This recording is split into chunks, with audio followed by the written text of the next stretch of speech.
So here you can see the jar that I chose to make my water pot. And I used some masking tape just randomly on the outside. This will help my fabric grab. Once it's got Powertex on, it won't slide on the glass. If you've got a good label on there, there isn't any need to add your masking tape. Then I've got a nice selection of fabrics, different textures, all natural fabrics. The textures are what really show up at the end when we do our dry brushing. They give us a real advantage if we've got some lovely textures there.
Okay, so here we go.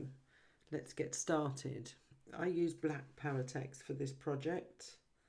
I like either black or bronze Powertex when I'm going to be adding lovely bright colours. It shows up so well on the dry brushing at the end.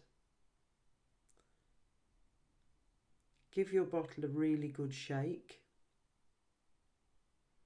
Powertex does tend to settle, so if it's been sat on the shelf for a few days, it's going to need a good shake to mix it back up properly.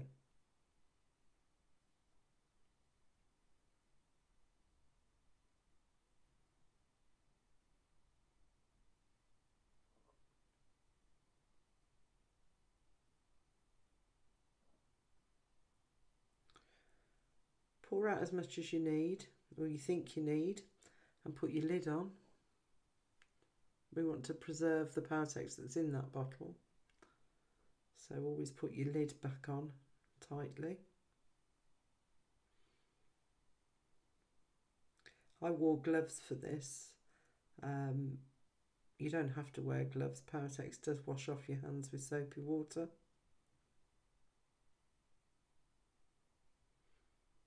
And now I've got my jar back. I'm going to take my first piece of fabric.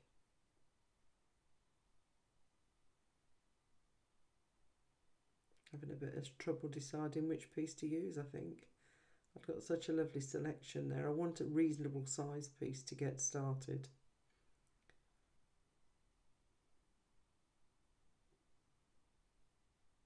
So I'm going to dip some of this into my Powertex, not the whole thing. Move that around and get it covered in Powertex.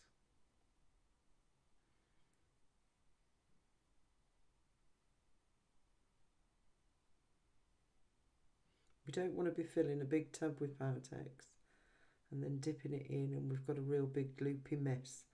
So I find this is quite a good way to do it.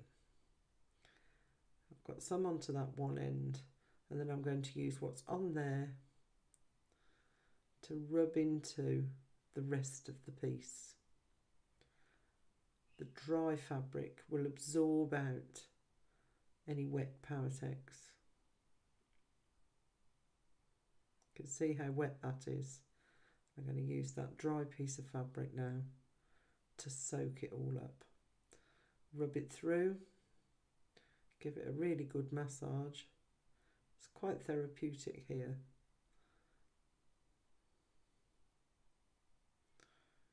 Move it around in your hands. It'll keep soaking it off your gloves and into itself. You can see here, I'm just checking as I'm going for any white bits. This is another advantage of having the dark coloured Powertex. You can see the bits very easily that you still need to cover. Keep working it in. Give it a squeeze, give it a rub, whatever it takes to push that Powertex through your fabric. Keep opening it out, checking for any white areas. There's still quite a lot on there, but I'm folding it back over, rubbing it on itself, and you can see how it spreads it out. Powertex actually works best, the whole process works best if you don't oversaturate your fabric, but obviously it needs to be covered to do its job. We can't make fabric weatherproof if it's not covered in Powertex.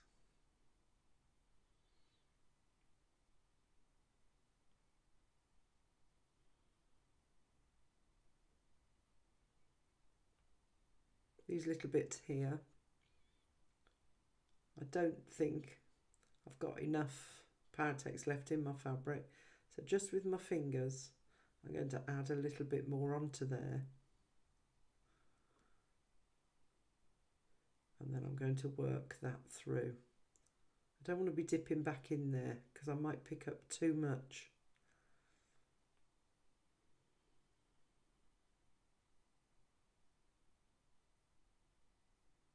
That's it, work it through. Have another look, see if there's any more white bits. It's worth spending the time to be thorough and make sure that you've got every little bit covered.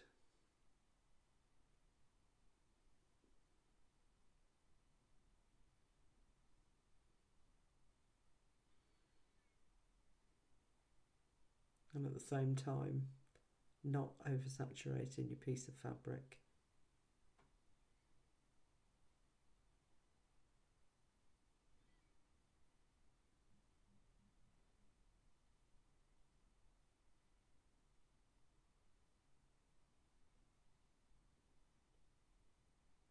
Turn the piece of fabric over, make sure you've got Powertex right the way through it. It's completely covered.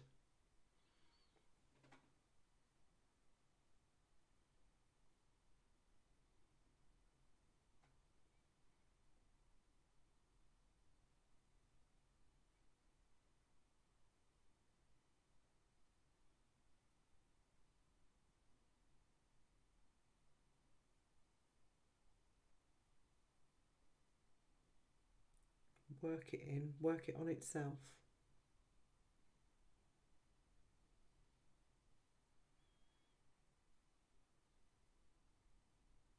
You can see there I'm giving that fabric a bit of a stretch. When you stretch it out a bit, that helps the Powertex to be absorbed into the fibres.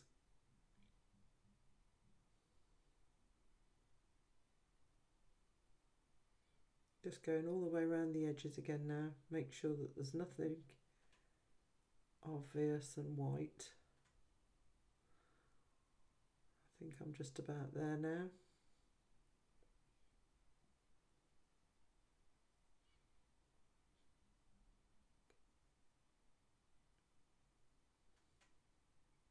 Totally covered.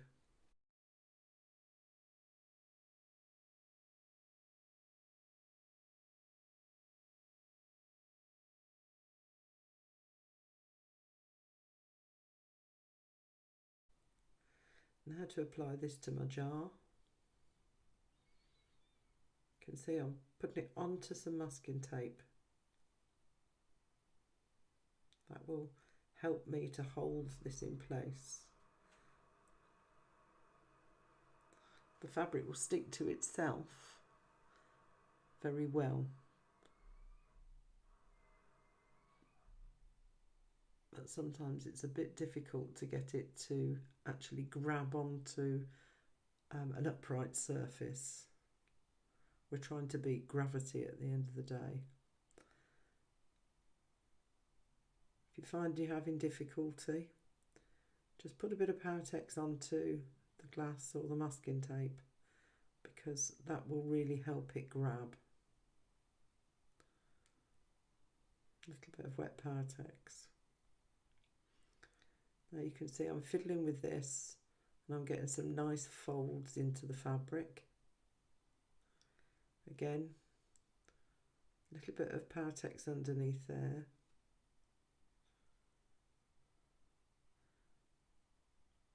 I'm bunching up that fabric. The more folds and texture that I can get in there, the better my finished piece will be.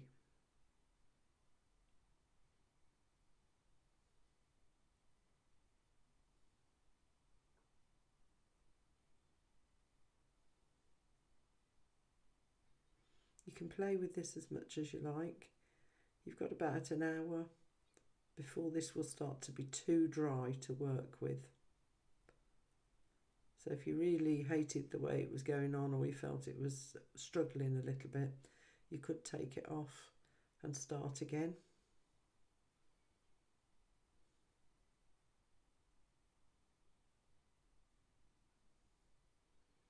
I'm just straightening it out there. I'm getting the jar covered as much as I can.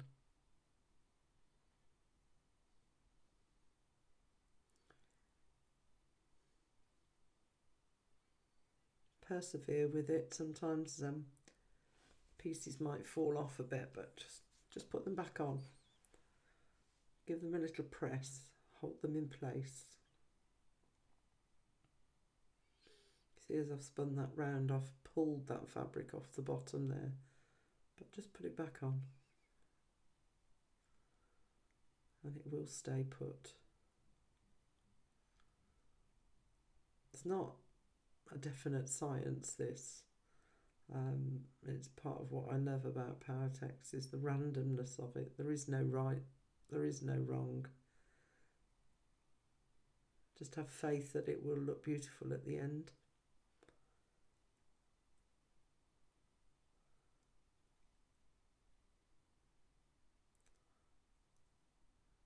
A little bit of encouragement with a bit of Powertex there.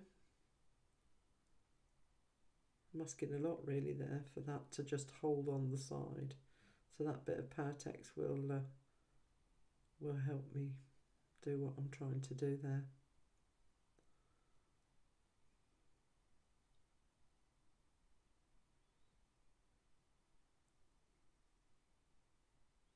Don't rush this, enjoy it, fiddle with your pieces of fabric.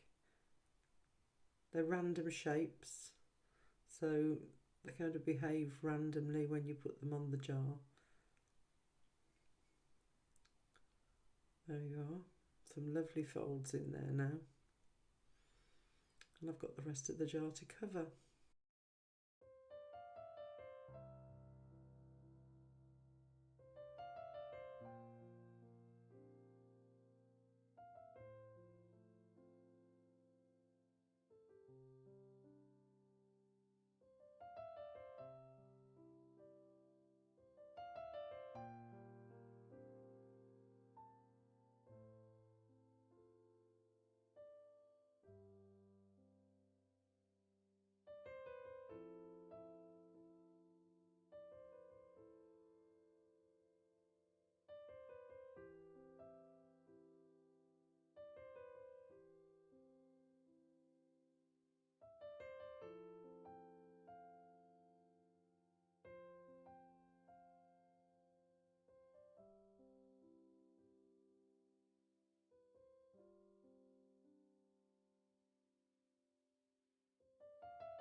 Okay, so on to my favourite part. We're going to be doing the dry brushing and bringing out all that lovely texture.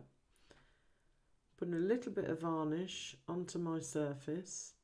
You can see it is only a tiny amount. I'm going for the colours of the rainbow.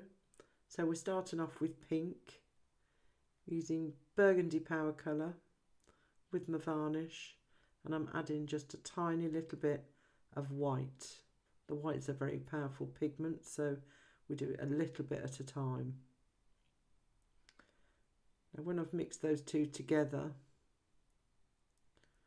I want to make a dryish paint because we're dry brushing, but I've decided that it's a little bit purpley, so I'm adding a little bit of red into there to give it a bit more of a rosy pink. A little bit at a time. I don't want to end up with too much of the colour. And I think you can just see the slight difference that made. Can you see how I'm mixing that colour together? Really mixing it on my brush so that I'm loading my brush up. You can see there. I'm going to wipe a little bit onto my kitchen paper just so that I'm not too heavily loaded on the outer bristles, and then going across the texture there very gently, working very gently to start off with. Got a lot of paint in those bristles, so I don't want to be pressing on too hard too quickly. And go quickly but not heavily, just gently going over all of that texture. You can see it all starts to pop out straight away. Little piece of lace, look how that comes out with the addition of a little bit of colour. Keep stroking over it. The secret to getting good colour on a project like this is to be patient and go over it. Go over it several times. Have a very light touch. Mix dry paint. And be patient. Let the colour build up. You've got a very dark base there, so you need to let that colour build up. While I'm working, that paint on my surface is drying out a little bit, but that's okay. You see, I haven't had to add any more paint onto my brush. I just keep going round, and as I'm going, I'm adding a little bit more pressure so that I'm getting the paint from inside the bristles. Where I've gone back into that paint now, because it's dried out, I'm not having to wipe off onto my kitchen paper. I'm quite confident that that paint now is dry enough not to flood into all of the texture. You see how it's building up slowly. Keep going round.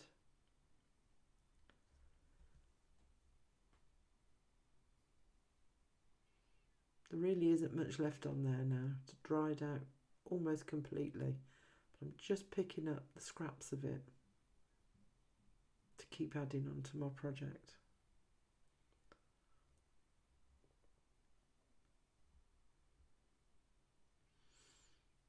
This is where I think people tend to go wrong, because they give up too quickly, or they make their paint too runny. Excuse me. It needs to be a dryish paint. It needs to be heavily pigmented. So I'm adding some lilac. I'm mixing straight into there, so my colours will all blend together very well, because they've got the previous colour in them, and that will mean that they'll mix very well. Again, making it dry. Practice makes perfect with this, and you get to the point where you know the feel that you're looking for. Adding in a little bit of aquamarine. I want to deepen that purple for my rainbow colours. A little bit of white again. If I make my colour too dark, it won't show up on the black. Initially, wipe off the outer bristles onto your kitchen paper. And now start adding this colour. And just overlap very slightly into your previous colour. That will help you blend the colours together rather than have exact lines.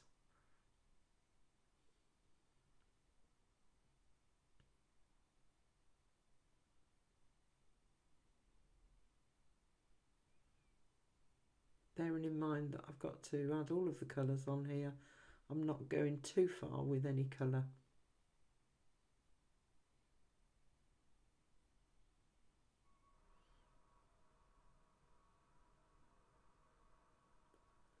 This is the really fun part of a project.